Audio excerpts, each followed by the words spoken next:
Hello, good morning students. അപ്പം ഇന്ന് discuss ചെയ്യാൻ പോകുന്നത് ഓഡിറ്റിന്റെ ഫസ്റ്റ് ചാപ്റ്ററിലെ ഫൈനൽ ടോപ്പിക്സ് ആണ്. അതിൽ എക്സ്പെക്ടേഷൻ ഗ്യാപ്പ് എന്താന്ന് വരുന്നുണ്ട്, ദെൻ ലിമിറ്റേഷൻ ഓഫ് ഓഡിറ്റ് വരുന്നുണ്ട്. ഈ എക്സ്പെക്ടേഷൻ ഗ്യാപ്പ് എങ്ങനെ റെഡ്യൂസ് ചെയ്യാമെന്ന് വരുന്നുണ്ട്. ഓഡിറ്റിന്റെ ഒബ്ജക്റ്റീവും ബെനിഫിറ്റും ലിമിറ്റേഷൻസും ആണ് ഇന്നത്തെ ടോപ്പിക്കിൽ അല്ലെ ഇന്നത്തെ ക്ലാസ്സിൽ ഡിസ്കസ് ചെയ്യുന്നത്. അപ്പൊ ഫസ്റ്റ് വൺ, എക്സ്പെക്ടേഷൻ ഗ്യാപ്പ് എന്നാൽ എന്താണ്? അപ്പം expectation gap is the gap between what the public believe that auditor do and what they actually do. Expectation gap എന്ന് പറഞ്ഞു കഴിഞ്ഞാൽ പബ്ലിക് ആക്ച്വലി എക്സ്പെക്ട് ചെയ്യുന്നതും ഓഡിറ്റേഴ്സ് ആക്ച്വലി ചെയ്യുന്നതും തമ്മിലുള്ള ഒരു ഡിഫറൻസിനെയാണ് എന്ത് പറയുക, എക്സ്പെക്ടേഷൻ ഗ്യാപ്പ് എന്ന് പറയാം. പബ്ലിക് വിചാരിക്കും എന്ത്, ഓഡിറ്റേഴ്സ് എല്ലാ ട്രാൻസാക്ഷൻസും നോക്കി കറക്റ്റ് ആയിട്ട് വെരിഫൈ ചെയ്തിട്ടാണ് എന്ത് ഒരു റിപ്പോർട്ട് കൊടുക്കുന്നത്. ശരിക്കും ഓഡിറ്റേഴ്സ് അങ്ങനെയാണോ? അല്ല.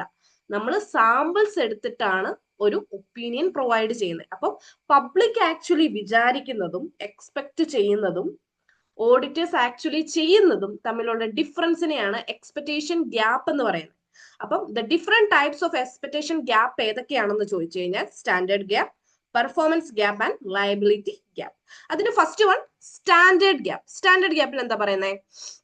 Shareholders and public believes that auditors are reviewing all transactions within the business, but auditors select respective samples from the population and thus detect material error or fraud.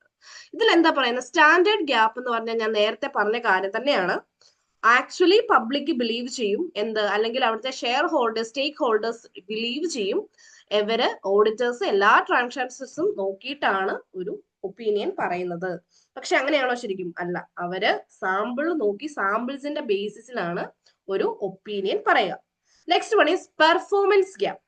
Auditor adhere to international standard on audits, that is ISA, and if they are performing or conducting the audit below the required standard or not based on ISA, this is called negligent audit.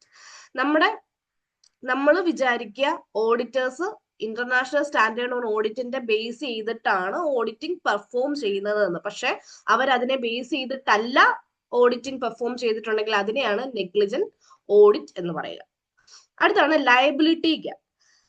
This is where the public don't understand who the auditor are legally liable to. Auditors ശരിക്കും legally liable ആവുന്നത് ആർക്കാണ് എന്ന് പബ്ലിക്കിന് correct ആയിട്ടൊരു correct ആയിട്ട് അറിയത്തില്ല. The stakeholders and public expect the auditor are liable to all stakeholders. Stakeholders expect ചെയ്യുന്ന എന്താ? ഓഡിറ്റേഴ്സ് എല്ലാ സ്റ്റേക്ക് ഹോൾഡേഴ്സിനും ലയബിൾ ആണ് എന്നാണ് പബ്ലിക് എക്സ്പെക്ട് ചെയ്യുക. പക്ഷെ അങ്ങനെയാണോ? അല്ല.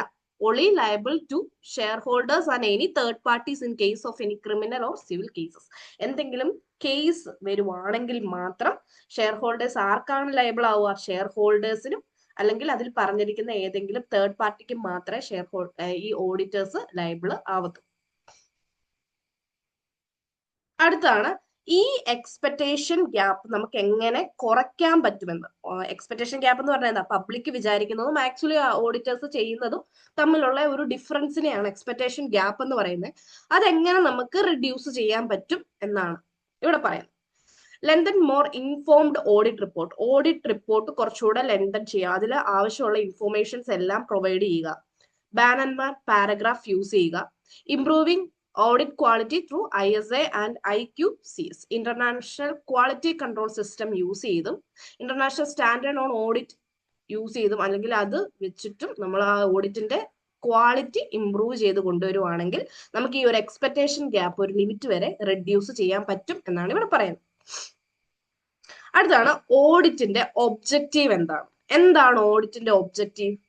ഓഡിറ്റിന്റെ ഒബ്ജക്റ്റീവ് എന്ന് പറഞ്ഞാൽ ഒരു ഇൻഡിപെൻഡന്റ് ആയിട്ടുള്ള ഒരു എക്സ്പേർട്ട് ഫിനാൻഷ്യൽ സ്റ്റേറ്റ്മെന്റ് റിവ്യൂ ചെയ്തിട്ട് അതിൽ മെറ്റീരിയൽ മിസ്സ്റ്റേറ്റ്മെന്റ് ഇല്ല, അല്ലെങ്കിൽ അത് കറക്റ്റ് ആയിട്ടുള്ള ലോസ് ആൻഡ് ഓർഡർ പാലിച്ചാണ് മുന്നോട്ട് പോകുന്നതെന്ന് ഒരു അഷ്വറൻസ് കിട്ടുക എന്നുള്ളതാണ് ഓഡിറ്റിന്റെ ഒബ്ജക്റ്റീവ് എന്ന് പറയുന്നത്. നോക്കിക്കേ, independent expert and opinion on financial statement, that is financial statement are true and fair, financial statement are not materially misstated caused due to fraud and error, and finally financial statement are prepared in accordance with the law and regulations.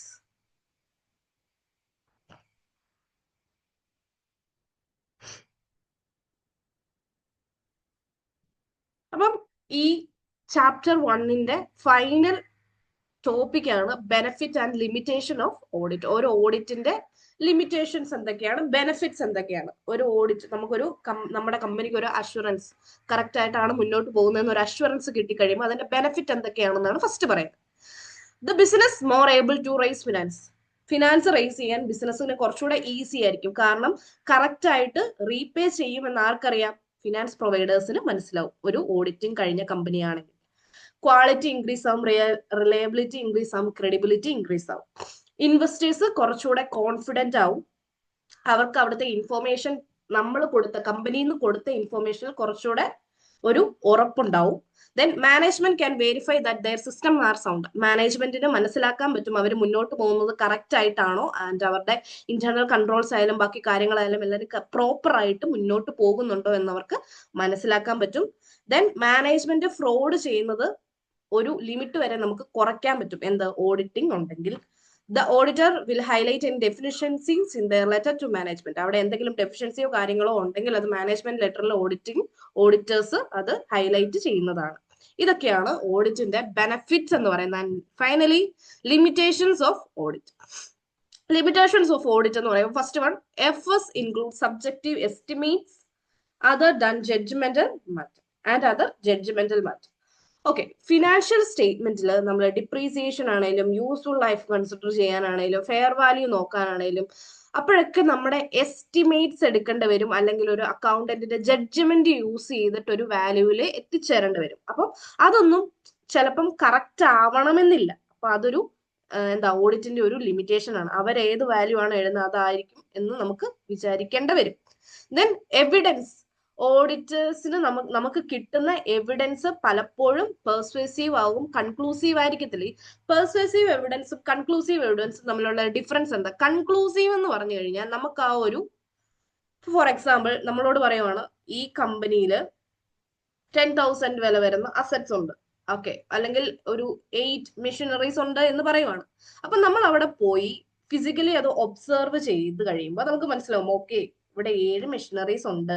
നമുക്കത് മനസ്സിലായി, അത് conclusive ആണ്. And അതിന്റെ title head നോക്കി കഴിയുമ്പോൾ നമുക്ക് മനസ്സിലാവും, okay ഈ അസറ്റ്സ് കമ്പനിയുടെ പേരിലാണ്, ഓക്കെ ഇത് കമ്പനിയുടെ അസറ്റ്സ് ആണ്, അസറ്റ്സ് ഇവിടെ തന്നെ ഉണ്ട്.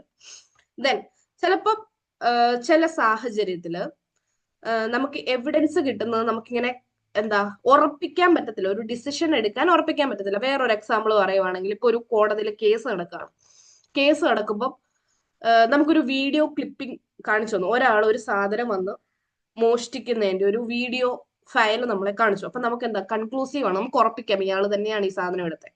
അല്ലെങ്കിൽ വേറെ ഒരു ക്യാമറ എവിഡൻസ് അല്ലാതെ വേറൊരാൾ വന്നിട്ട് പറയുവാണ് ഇയാൾ ഇന്ന സ്ഥലത്തൂടെ പോകുന്നത് കണ്ടായിരുന്നു.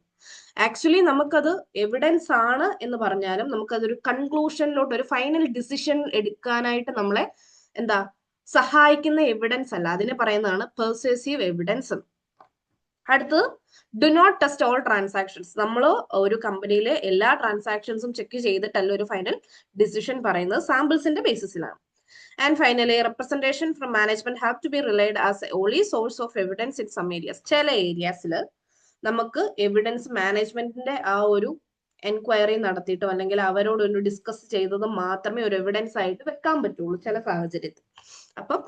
അപ്പൊ അവര് ചിലപ്പോൾ നമ്മളോട് കറക്റ്റ് ആയിട്ട് കാര്യങ്ങൾ കൺവേ ചെയ്തു എന്ന് വരില്ല. അപ്പം അങ്ങനത്തെ കേസിൽ നമ്മൾ അത് റിലേ ചെയ്യേണ്ടി വരും. അതുകൊണ്ടാണ് ഇതൊക്കെ ഓഡിറ്റിന്റെ ഒരു ലിമിറ്റേഷൻ ആണ് എന്ന് പറയാം.